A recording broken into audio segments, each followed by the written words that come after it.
என்னதுங்க மரவள்ளிக்கிழங்குல இவ்வளோ ஒரு சூப்பரான ஸ்நாக்ஸ் பண்ணலாமா? வேறு எதுவும் இல்லைங்க, நிறைய பேர் செஞ்சுருப்பீங்க, ட்ரை பண்ணியிருப்பீங்க. மரவள்ளிக்கிழங்கு வடந்தாங்க.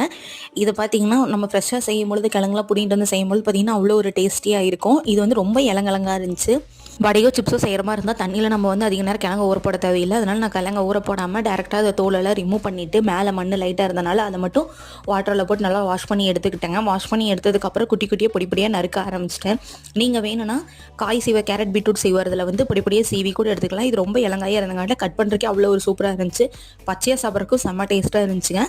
இப்போ வந்து நம்ம வடைக்கு இதை அரைக்க தேவையான சின்ன வெங்காயம், வரமிளகாய் 2, பச்சை மிளகாய் 2, அதுக்கப்புறம் இஞ்சி, பூண்டு, தேவையான உப்பு சேர்த்து தண்ணி வந்து லைட்டாக தெளித்து மட்டும் விட்டு குறகுறன்னு அரைச்சி எடுத்துக்கணுங்க. அதுக்கு அரைச்சி எடுத்ததுக்கப்புறம் அது கூட பார்த்தீங்கன்னா ட்ரை உளுந்து பவுடர், ட்ரை அரிசி பவுடர் 2, பச்சரிசி பவுடர் 2 சேர்த்து மிக்ஸ் பண்ணி கொஞ்சம் நல்லா கெட்டியாக இருக்க அளவுக்கு வச்சு தட்டி தட்டி வடை போட ஆரம்பிச்சிடலாங்க.